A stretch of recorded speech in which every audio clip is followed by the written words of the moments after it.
এটি এক প্রতি ইরি জাতীয় ধান।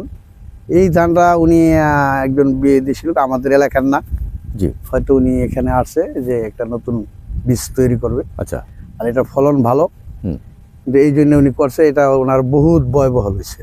ধান এই হিসাবে এখানে প্রায় 30 হইতে 35,000 টাকা খরচ করছে। জি, এখানে 10 হইতে 12 মণ ধান এখানে অল্প দামে জায়গা জমি বিক্রি হয়। জি, তো আস্তে আস্তে এটা একটা লাভবান দেখা যাবে। হয়তো আমিও একজন কৃষকের পোলা। আচ্ছা, আচ্ছা। আমার অভিজ্ঞতা থেকে আমি এটা বলব। বন্ধুরা, আজ গাড়িতে চেপে বসলাম, পালের চর যাব উদ্দেশ্য করে। আমাদেরকে নামিয়ে দিবে রূপবাবুর হাট। আমরা এখন টোল প্লাজায় আছি, কিছুক্ষণের মধ্যেই নেমে যাব। আমাদের গাড়িটি আমাদের রূপবাবুর হাট নামিয়ে দিল। আমরা এখন ভ্যান গাড়ি যোগে পালের চরের উদ্দেশ্যে রওনা হব। পালের চর গিয়ে ঘুরে ঘুরে আপনাদেরকে আজ দেখাবো কিভাবে জমি নিতে হয় এবং কি জানলে সফলতা অর্জন করা যায় আর কি না জানলে আপনার ওখানে ব্যর্থতার পরিচয় দিতে হবে, সেগুলি আপনাদেরকে ঘুরে ঘুরে দেখাবো।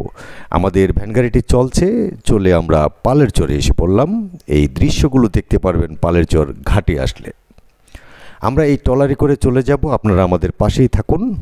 বন্ধুরা, আজ যাচ্ছি পালের চর গিয়ে আপনাদেরকে আজ ঘুরে ঘুরে দেখাবো পালের চরের কৃষি চিত্র এবং পালের চরে আজ কি কি রোপণ হচ্ছে, কি কৃষকের সুখ দুঃখ সব তুলে ধরবো আপনাদের কাছে, আপনাদের দেখানোর চেষ্টা করব। আমরা যেই ট্রলারে আছি এই ট্রলারে আজ অনেক মাতবর আছেন, অনেক এখানকার গণ্যমান্য ব্যক্তিরা আছেন, তারা এই চর নিয়ন্ত্রণ করেন। তারাই আপনারা আমাদের পাশেই থাকুন এবং দেখতে থাকুন। আসসালামু আলাইকুম। ওয়ালাইকুম আসসালাম। মামা, ভালো আছেন আপনি? আলহামদুলিল্লাহ। আমরা জানি আপনি আমাদের মামা লাগেন, কারণ মনির আমাদের যদি ভাই লাগে, আপনি মনিরের মামা। হ্যাঁ, তাই আমাদেরও মামা। তো মামা, এখন এই যে দেখা যাচ্ছে এখানে খেরগুলো, এই খেরগুলো এটি কিসের? এটি এক প্রতি ইরি জাতীয় ধান। ইরি জাতীয় ধান। ইরি জাতীয় ধান। আচ্ছা, এই ধানটা কি এই চরে এই প্রথম? এই ধানটা উনি একজন বিয়ে দিয়েছিল, আমাদের এলাকার না, জি, হয়তো উনি এখানে আসছে যে একটা নতুন বীজ তৈরি করবে। আচ্ছা, আর এটা ফলন ভালো, কিন্তু এই জন্য উনি করছে। এটা ওনার বহুত ব্যয়বহুল হয়েছে। ব্যয়বহুল হয়ে গেছে। হ্যাঁ, ব্যয়বহুল। আচ্ছা, ব্যয়বহুল যে হয়েছে, ধান কেমন পাইছে? ধান এই হিসাবে এখানে প্রায় 30 হইতে 35,000 টাকা খরচ করছে। জি, এখানে 10 হইতে 12 মণ ধান। 10 হইতে 12 মণ ধান পাওয়া গেছে। 12 মণ ধান যদি মনে করেন 1500 টাকা দর হয়, তাইলে 1020 টাকা আসতে পারে। আচ্ছা, আচ্ছা। আরো 10,000 টাকা লস হবে। তো এটা আবার আরো আছে, যেমন এটা আপনার করতে হয়, যেমন ওই বড় জ্বালা ফালাইতে হয়। জি, যে জ্বালাটা এটা ছোট, হ্যাঁ, এইটা ফালাইতে হয়।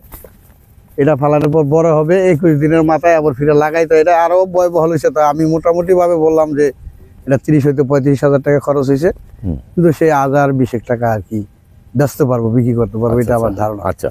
আর এই দেশে যারা উপরে এই আরেকটা জিনিস মামা, হ্যাঁ, উনি তো কখনো এখানে কৃষিকাজ করে নাই। না না, এই চর সম্বন্ধে তার কোনো ধারণাও নাই। না, ধারণা নাই। এখন উনি যে আইসা করলো, উনি কতটুকু লাভবান হতে পারবে? উনি লাভবান, এটা বিষয়টা হলে ওনার যদি টাকা থাকে, জি, তো উনি একটা কাজ করতে পারে। সেটা আমি ওনাকে বলবো যে উনি যদি এখানে অল্প দামে জায়গা জমি বিক্রি হয়, জি, তো এই জমিগুলো যদি উনি হয়তো 20 বিঘা 50 বিঘা 100 বিঘা জি কিনা লইলে, সেখানে যদি উনি একটা প্রজেক্ট করে, জি, তো আস্তে আস্তে এটা একটা লাভবান দেখা যাবে। 2-4 বছরে 5 বছরে এটা লাভ খুঁজে পাবে না।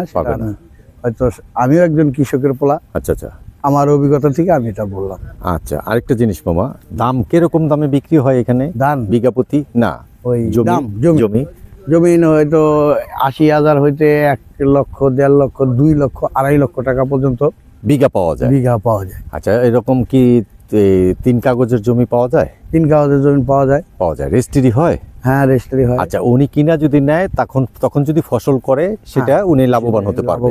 এটা আপনার ধারণা এবং কথাটাও সত্যি, কারণ বাৎসরিক একটা টাকা দিতে হচ্ছে না।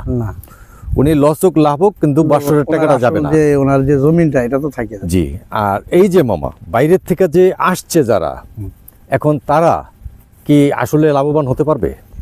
এটা বিষয়টা হলো কি, এটা ইনভেস্টের উপর হলো সবকিছু নির্ভর করবে। এখানে ধরেন আলু যদি ভালো জমিন হয়, ভালো জমিন তো যারা আসবে তারা তো চিনবে না, না জমি তো এটা চিনবে না। অকার্য জমিনগুলো এলো, আর যারা বিদেশ থেকে আসবে জি। দূরে থেকে তারা এটা মনে করবে খুব জমিন আছে ভালো, হ্যাঁ, কিন্তু জমি এটা- পাওয়া কথা। হ্যাঁ, জমিন পাওয়া কথা, কিন্তু এটা ফসল কি হবে সেটা কিন্তু তারা জানবে না। আচ্ছা আচ্ছা, আর এখানে যারা এই জমিনগুলো হয়তো যাদের মাধ্যমে দেয়, এগো জমিন এইভাবেই পড়ে থাকে, আচ্ছা কেউ কিছু দিলে চাষবাস করে, কেউ না দিলে না করে, এরকম একটা বিষয়। আচ্ছা। এখন যদি এরা মনে করে যে না, এই যে বিশ্বাস করে সবকিছু করে হ্যাঁ নিজে না দেখা, হ্যাঁ, তাহলে তার এই যে এই সম্পূর্ণটাই loss। সম্পূর্ণটা লস ছাড়া আর কোনো পথ নেই। কারণ তার নাই অভিজ্ঞতা, অভিজ্ঞতা না, তার নাই মাটি সম্বন্ধে ধারণা, ঠিক না? না কিছুই নেই তার, কিছুই নাই। সেটা কিছুই বুঝবে না। মামা এখানে কৃষিকাজের সাথে জড়িত আছেন কত বছর? আমার জন্মের পর থেকে আমার বাপ দাদা এরা এই কৃষি কি করছে, তো মাঝে দিয়ে বিদির বিদেশ করছি।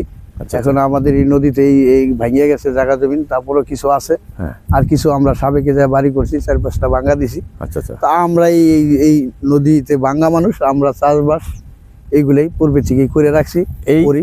এই চরটা মামা কতবার ভাঙছে? এই চরটা আমার বসে 10 বার ভাঙছে। 10 বার? এই লাস্ট ভাঙা কি 1998 সালে? হ্যাঁ, এটা 1998 সালে ভাঙছে। উঠছে হ্যাঁ, কত বছর? ওটা ওঠে না, মানে ভাঙে, এবার ভাঙে আবার একটু পরে চর, এরকম? আবার এরকম ভাবে আবার ভাঙে লয়ে যায়। তাই এই সময়টা, এই যে এখন যে চরটা পড়ছে, এই চরটা প্রায় দীর্ঘমেয়াদী রয়েছে। দীর্ঘমেয়াদী রয়েছে, হ্যাঁ। কিন্তু এটা আবার কখন যাবে সেটা বলা যায় না। বলা যায় না। আরেকটা জিনিস মামা, এই যে দেখেন এখন পরিষ্কার দেখা যাচ্ছে না এদিকে হ্যাঁ, হ্যাঁ। সম্পূর্ণ, হ্যাঁ হ্যাঁ হ্যাঁ, এরকম পরিষ্কার। পালের চর কখনো পরিষ্কার ছিল? এই পালের চর আরো এখানে গরুর ঘাস হইতো সব। এই যে পিছনটা আপনি এদিকে চান, হ্যাঁ। এদিকে দেখেন এই যে ঘাসগুলাই জি, এই যে এরকম, ঘাস, হ্যাঁ এরকম ছিল।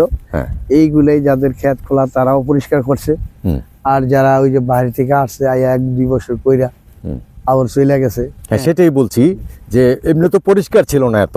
না না না, পরিষ্কার ছিল না। আমি নিজেও ঝাঁটি দেখছি, অনেক ঝাড় জঙ্গল দেখছি, হ্যাঁ। কিন্তু এবার বোধহয় সবচেয়ে বেশি পরিষ্কার। হ্যাঁ, পরিষ্কার। এবার আবার লোকও আমাদের এখানে বেশি ঢুকছে। এখানে বাইরে বহিরাগত লোক বেশি ঢুকছে এবং হ্যাঁ। এই আপনারাও উৎসাহিত হচ্ছেন কৃষিকাজ করার জন্য, ঠিক না?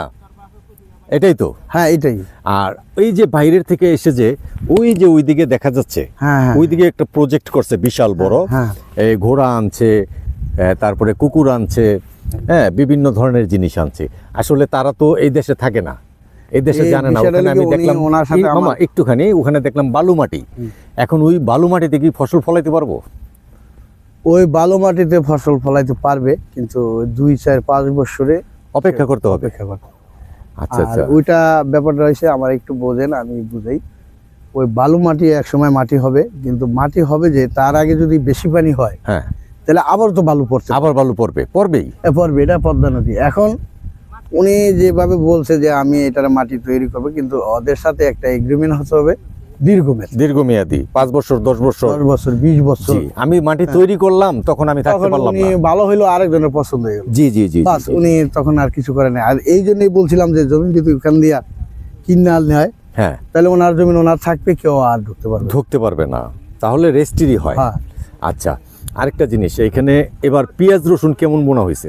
পেঁয়াজ থেকে আলু বেশি হয়েছে, আর এই যে মরিচ এইগুলো চরের ভিতরে আছে, পুলি আছে, মানে খেসারি যেটা। আচ্ছা, আর এই আগাছা এই তৈরি হয়, এই চরে অনেক পদের ঘাস হয়।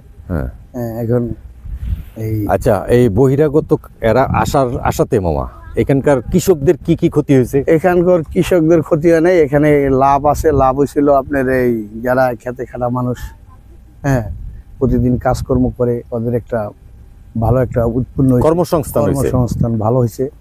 আর বিশেষ করে ওদের টাকা পয়সা আছে, ওদের তো সমস্যা না। সমস্যা তো গরিবের জন্য, গরিবের উপকার হয়েছে। না, টাকা পয়সা আছে, কিন্তু ওই টাকা পয়সা যদি লস হয়ে যায় এখানে আইসা, লস ওরা তো মানে এটা তো ওরা বোঝনের ভুল। ওরা হ্যাঁ। যদি দীর্ঘ ম্যাথ নেয়, হুম, 10 বছর 20 বছর, তাদের সমস্যা। দীর্ঘমেয়াদী নিতে হবে, কিন্তু এই যে- জমিটা প্রস্তুত হ্যাঁ, করতে হবে, হ্যাঁ। তাই না? এখন যদি ওরা এই যে 2 বছরের লিগা নেয়, 1 বছরের লিগা দেয়, ওরা তো চালান পাবে না, ওরা পাবে তো না লস বুঝে। খেয়ে যাবে। লাভ যা হবে কৃষকের। এরা ওই যে দিনমজুরি যারা খাটে, ওদের লাভ হবে। এই যে ধান করছে যেই ভদ্রলোক কৃষিকাজ করতে চায়, তাদের জন্য আপনার কি বলার আছে? আমি তাদের জন্য বলবো যে তারা একটু মাটিটা দেখা হুম, যদি নেয়, হুম। যে আমরা এইগুলাই নিতে, আমাদের লসটা এটা আমাদের সম্ভব না। হয়তো 1 বছর লস দিলাম, 2 বছর 3 বছর তো লস দেওয়া সম্ভব না। হুম। মাটি দেখে নেয় নিচে মাটি বালু আছে কিবা আঠাইলা মাটি আছে কিনা। হুম। নিচে যদি বালু থাকে উপরে সাধারণ আঠাইলা মাটি থাকে তো ফসল হবে না, ফসল নষ্ট হয়ে যাবে। আচ্ছা আচ্ছা। তো এই জমিনগুলো যদি দেখে নেয় তাহলে লাভ হওয়ার সম্ভাবনা 100%-এর 100% তখন লাভবান হতে পারবে। পারবে। যাক, সুন্দর একটা মেসেজ আপনি দিয়ে দিলেন, ভালো দিয়ে দিলেন। আমরা তো বর্তমানে আছি কোন চরে? আপনার এটা শরীফ বাবুর ভিতর আছেন।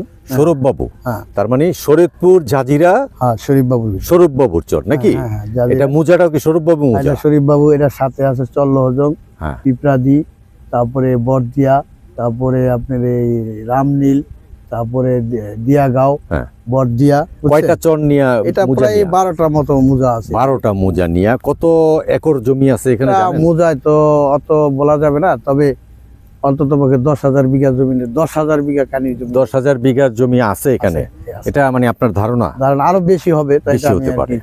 কম বললাম। এবার কি আশেপাশে ভাঙার কোনো সম্ভাবনা দেখতেছেন? এখানে ভাঙ্গা দেখা যায় না, তবে ব্রিজের ওখান দিয়ে দেখা যায় যে ভাঙ্গার একটা সম্ভাবনা। পল্লী তো জমে গেছে ওইখানে অনেক, হ্যাঁ, হ্যাঁ। চর পড়ে গেছে।